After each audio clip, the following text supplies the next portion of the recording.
Bueno, vamos a saludar a Nicolás Kreplak, que está ahí del otro lado de la línea. Hola Nicolás, muy buenas tardes aquí. Camilo García y todo el equipo de Minutos Contados te saludan. ¿Cómo estás? ¿Qué tal, Camilo? ¿Cómo estás? ¿Cómo andan todos? Bien, muy bien. Bueno, primero sé que estabas en un homenaje o descubrieron un mural en homenaje, ¿no?, a los detenidos desaparecidos durante la dictadura.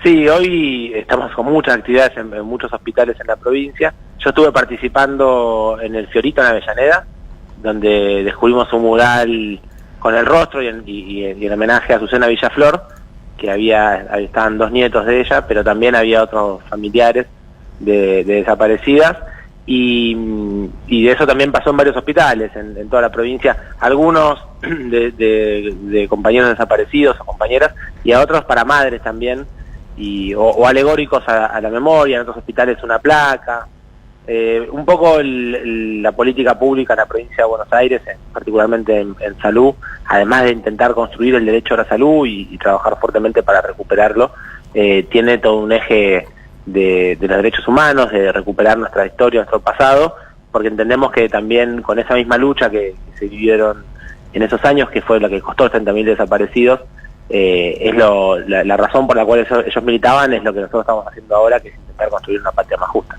Sí, me veo tentado de hacerte preguntas de índole educación, dado el cruce que surgió entre vos y Soledad Acuña, que te contestó no sabía. por medios. Dijo: si fuera por las autoridades sanitarias de la provincia, las escuelas seguirían cerradas. ¿Ella es docente? ¿La ministra de Educación? No sé, ¿es educadora? No sé.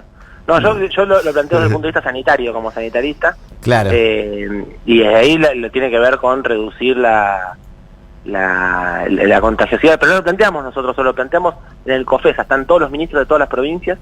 Además, eso habían participado organismos internacionales y nacionales acreditados y reconocidos. Y todo lo que planteamos es que hay un momento de mucha contagiosidad, y que puede venir por delante, que es cuando empieza el otoño, y que en ese contexto, con variantes que están apareciendo en el mundo, la decisión de todo el COFESA, que es el órgano principal de salud del país, que es el Consejo de todos los ministros, fue tomarnos un tiempo más con la obligatoriedad del uso de barbijos en lugares cerrados. A mí me parece que tratar de llevarlo después a una discusión política, partidaria, ensucia, hace mal para el pueblo, que tiene que entender cuáles son las decisiones, porque se toman, no están basadas en caprichos ni son una disputa entre sectores políticos, es una indicación sanitaria, y además es una indicación sanitaria tomada por unanimidad.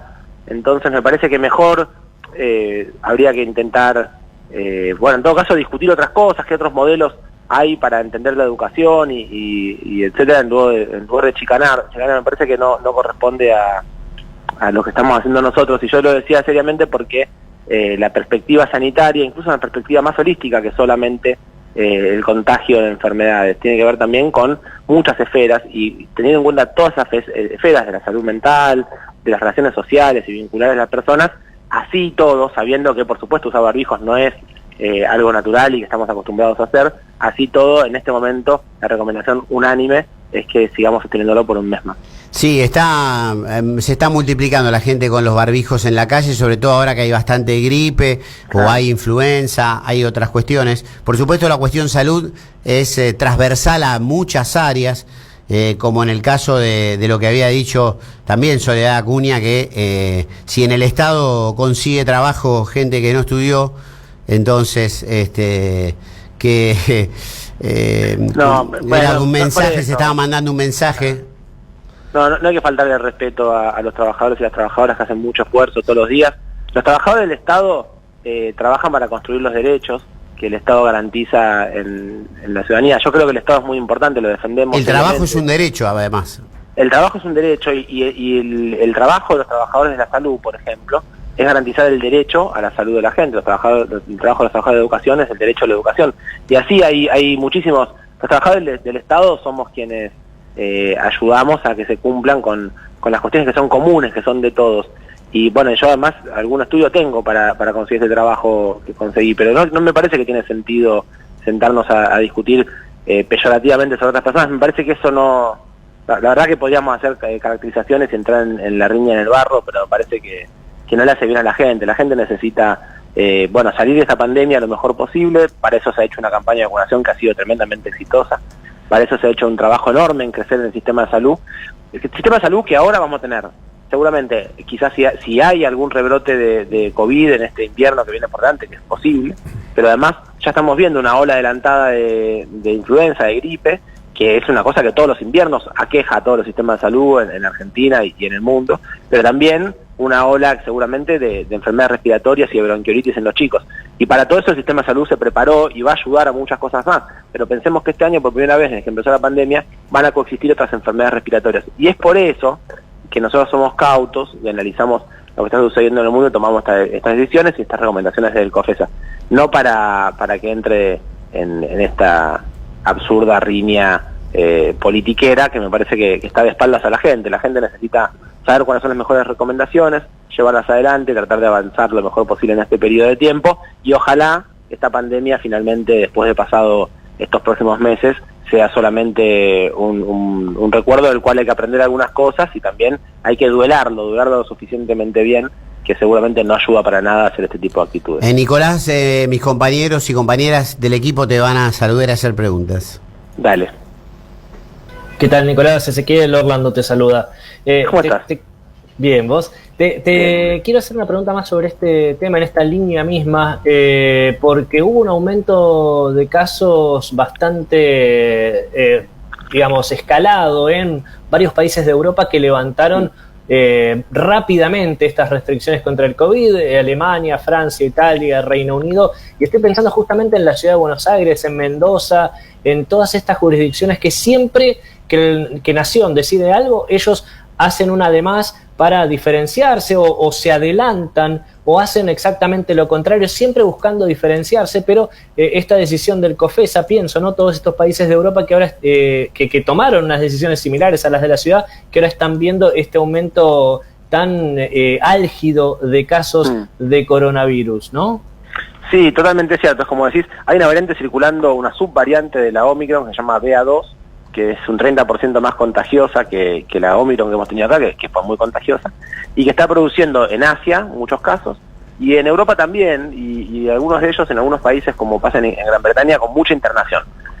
Así que hay que mirarlo, hay que tener cuidado, porque insisto que a esto se le va a sumar otras enfermedades respiratorias que ya están circulando, que antes no circulaban, y todas ellas generan lo mismo, es decir, neumonías que pueden producir internaciones y que pueden producir fallecimientos. Así que hay que ser cuidadosos. Los países que han tenido menos medidas de cuidado, que han sido que no han ido llevando las decisiones en función del análisis sanitario, sino por ahí, por el cansancio, a veces tienen que retroceder más que otros y tienen que tener situaciones, además que generan más enfermedades y más fallecimientos. A veces es difícil comparar en términos epidemiológicos porque se lo toma como si fuera un golpe bajo, que uno está acusando a unos y a otros, pero la verdad que la epidemiología es una ciencia comparada, es una ciencia que compara cómo le va a un distrito y cómo le va a otro distrito, y esa comparación para poder ver qué decisiones se toman y cuál es el impacto que tienen esas decisiones que se van tomando.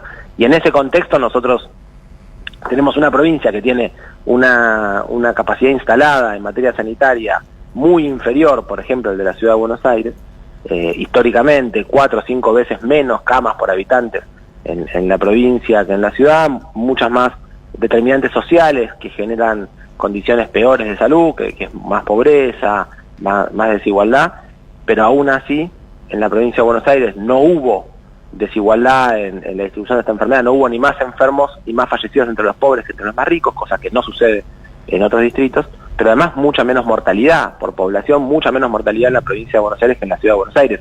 Y eso es totalmente antihistórico. Lo que cualquiera hubiera analizado conociendo las situaciones sanitarias y los que llaman determinantes sociales de la salud, uno vería que tendría que haber más impacto negativo en la provincia que en la ciudad por todo esto que estoy contando. Pero bueno, esa es la diferencia de las políticas de cuidado que se fueron aplicando y que tuvieron un resultado concreto. Yo no lo digo esto para hacer una comparación en términos peyorativos, lo digo porque si no pareciera que tomar una medida u otra al final no tiene ninguna consecuencia, porque lo que tenemos analizando como argentinos es el promedio, y bueno, no es así. Gran parte de las cosas que han salido bien y que alcanzaron las camas, por ejemplo, en la Argentina, ha sido porque la provincia de Buenos Aires fuimos muy cuidadosos y pudimos darle la cama a los vecinos de la ciudad de Buenos Aires cuando lo necesitaban. Es cierto que siempre es al revés, históricamente es al revés, porque 3 millones de personas entran todos los días a trabajar a la ciudad de Buenos Aires y aportan ahí, pero por primera vez en la historia sucedió lo contrario cuando desaturó el sistema de salud en la ciudad, porque no iban de acuerdo a las recomendaciones sanitarias con las medidas de cuidado. Y esto no lo digo, insisto, para meterme en la jurisdicción de la ciudad de Buenos Aires, sino lo digo simplemente para poder explicar cuando uno toma una medida y luego es contrariado, como si uno estuviera tomando una medida caprichosa. No, se toma en función de las cuestiones sanitarias y los resultados tienen una correlación con esto que se tomó. Estamos hablando con el ministro de Salud de la provincia de Buenos Aires, Nicolás Kreplak. ¿Qué tal? Nicolás, Rodrigo Pozo te saluda. ¿Cómo estás, Rodrigo? Muy bien. Agregamos el dato que nos comparte Ezequiel sobre Soledad Acuña, que es politóloga. Ella ocupa ahora, está en la cartera de educación de Cava, pero bueno, es politóloga. Quiero volver un poco a la pandemia. Una de las discusiones que generó la misma fue poner sobre la mesa y discutir un sistema integrado de salud. Sabemos que va a haber un congreso en el mes de abril en Mar del Plata. ¿Será este uno de los tópicos que se va a debatir? ¿Cómo pensás que se puede avanzar en esta línea, no? Sí, es importantísimo. Cualquiera que conoce de los que nos dedicamos al sistema de salud, sabemos que el principal problema que tiene el sistema de salud argentino es la fragmentación. Esto quiere decir que en verdad no hay un sistema de salud. Hay innumerables sistemas de salud. Derechos a la salud son muy distintos para una persona u otra, según donde viva, según su poder adquisitivo, qué tipo de obra social tenga, muchas cosas. Así que la necesidad de integrar, hay países del mundo que tienen un derecho que es bastante universal. Todo el mundo tiene más o menos el mismo derecho a la salud en esos países. Y nosotros tenemos que construir, como pasa con la educación, que uno sabe que tiene el derecho a educarse y puede ir hasta la universidad de manera gratuita y que la educación es de calidad en Argentina. La salud también tiene que ser equitativa e igual para todos según sus necesidades, y para eso hay que construir un sistema más integrado. En la pandemia nosotros tuvimos que hacer muchos avances en integración. Por ejemplo, integramos las camas de emergencia, las camas de terapia intensiva, las camas de internación, y tuvimos una integración de las derivaciones, de la información sanitaria, las tomas de decisiones sobre los protocolos de qué hacer para atender, si usamos el plasma, si usábamos distintas medicaciones, se hicieron integradas, y eso fue lo que nos permitió tener el resultado que conseguimos, que no se vio casi en ningún lugar del mundo, que es que el sistema de salud alcance para las necesidades de todos y de todas. Así que ese camino que empezamos con la pandemia necesitaríamos que llegue para todas las demás cosas. Ustedes saben que la mortalidad infantil es 5 o 6 veces mayor en los sectores más pobres que en los más ricos, que la gente se muere mucho más de cáncer o de diabetes o de infartos si es más pobre que si es más rica. Y eso que no pasó con la pandemia, y no pasó porque logramos, además de invertir mucho, integrar el sistema de salud, tenemos que intentar que se construya para todas las demás cosas. Así que va a haber un congreso que se llama, ese Congreso de Salud de la Provincia de Buenos Aires, que se va a hacer en abril en Mar del Plata, pero es un evento más en un camino que tenemos que llevar adelante todos como ciudadanía, de un sistema de salud más justo y que garantice el derecho para todos. Nico, sabemos que tenés una agenda muy amplia y te está corriendo seguramente la gente de prensa con el reloj. Una última preguntita ahí al pie de la China Osorio. Bueno. Ministro, buenas tardes.